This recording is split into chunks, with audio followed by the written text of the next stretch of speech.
नहमदुहु व नुसल्ली व नुसल्लिमु अला रसूलिहिल करीम अम्मा बाद फ़अऊज़ु बिल्लाहि मिनश शैतानिर रजीम बिस्मिल्लाहिर रहमानिर रहीम अस्सलातु वस्सलामु अलैका या सय्यदी या रसूलल्लाह व अला आलिका व असहाबिका या सय्यदी या ख़ातमन नबिय्यीन। हज़रत मोहतरम हज़रत इमाम अली मुकाम हज़रत इमाम हुसैन रज़ियल्लाहु ताला अन्हु, आपने वाक़या करबला के अंदर जो हमें सबक दे कर गए, जिस तरह 10 मुहर्रमुल हराम के दिन हज़रत इमाम हुसैन रज़ियल्लाहु ताला अन्हु आपने जो हमें सबक दिया, जो वाक़या करबला से हमें सबक मिलता है। आज देखें हमारे मुआशरे के अंदर कुछ उलमाए कराम वाक़या करबला इस तरह बयान करते हैं कि जिस तरह लोगों पर रोने की कैफियत तारी हो जाती है। लोग पता नहीं क्या समझते हैं कि वाक़या करबला जो है ये रोने धोने का नाम है, बल्कि ये आला हज़रत इमाम अहमद रज़ा ख़ान फ़ाज़िल बरेली रहमतुल्लाहि ताला अलैह आपने लिखा है कि जो वाक़या करबला को इस तरह बयान करता है कि रोने की कैफियत बन जाए, वहाँ पर एक मजमे पर रिक्कत तारी हो जाए, रोने वाली हालत बन जाए,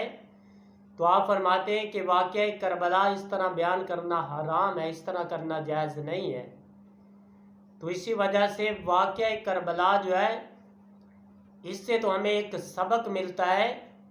वाक़या करबला जो है इससे हमें सबक मिलता है कि हज़रत इमाम हुसैन रज़ियल्लाहु ताला अन्हु आपने जिस तरह करबला के अंदर साबित कदम रहे, तो इससे हमें यही सबक मिलता है कि जितनी भी मुश्किलात आ जाए कभी सब्र का दामन नहीं छोड़ना चाहिए। तो इमाम अली मुकाम हज़रत इमाम हुसैन रज़ियल्लाहु ताला अन्हु आपने अपने 72 तन रब्बे कायनात की बारगाह में पेश कर दिए, लेकिन हमें यही सबक दिया कि लोगों कभी नमाज को नहीं छोड़ना। पहला जो हमें सबक दिया, हज़रत इमाम हुसैन रज़ियल्लाहु ताला अन्हु आप पर इतनी मुश्किलात आई,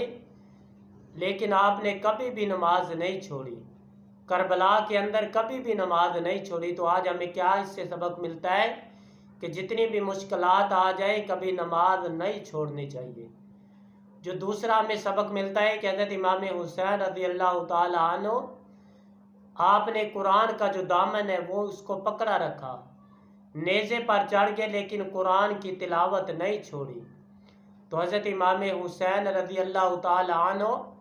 आप हमें यही सबक देकर गए कि जितना मर्जी मुश्किल वक्त आ जाए कुरान को नहीं छोड़ना, बल्कि कुरान की तिलावत करते रहना। जब कुरान का दामन पकड़ लोगे, नमाज का दामन पकड़ लोगे, तो अल्लाह तबारक व तआला तुम्हारी जो आखिरत है वो संवार देगा। तो इमाम अली मुकाम हज़रत इमाम हुसैन ने हमें यही सबक दिया कि कभी भी जालिम के आगे झुकना नहीं है। हक का जो मुकाबला है, हक के साथ बातिल का मुकाबला करना है। ये नहीं कि हक जो है आप हक पर डटे रहे, जालिम जितना भी जाबर हो उसका आगे से मुकाबला करना है, बुज़दिली नहीं दिखानी, बल्कि अच्छे तरीके के साथ जो जालिम है उसका मुकाबला करना है, हक के साथ मुकाबला करना है। तो हज़रत इमाम हुसैन रज़ियल्लाहु ताला अन्हु आपने करबला के अंदर हमें यही सबक दिया कि जितना भी मुश्किल वक्त आ जाए कभी भी घबराना नहीं है, सब्र का दामन हमेशा पकड़ना है। तो आजकल हमारे उलमाए कराम क्या करते हैं, वाक़या करबला को इस तरह अंदाज में बयान करते हैं कि पता नहीं वहाँ पर उन पर क्या हो गया था, एक खौफ की हालत बयान करते हैं। तो वाक़या करबला जो है ये तो हमें अपनी औलादों को अच्छे तरीके के साथ बयान करके उनको इससे सबक सिखाना चाहिए कि वाक़या करबला जो है ये खौफ का मकाम नहीं है, बल्कि हज़रत इमाम हुसैन रज़ियल्लाहु ताला अन्हु अपने 72 तन रब्बे कायनात की बारगाह में पेश कर कर हमें यही सबक दिया कि हमेशा नमाज का दामन नहीं छोड़ना, हमेशा कुरान की तिलावत करनी है। तो आखिर में हम भी यही दुआ करते हैं कि अल्लाह तबारक व तआला जिस तरह हज़रत इमाम हुसैन रज़ियल्लाहु ताला अन्हु ने करबला के अंदर नमाज़ें अदा की, कुरान की तिलावत की, इसी तरह अल्लाह तबारक व तआला भी हमें हमेशा कुरान की तिलावत करने की, नमाज़ पढ़ने की तौफ़ीक़ अता फ़रमाए। व मा अलैना इल्लल बलागुल मुबीन।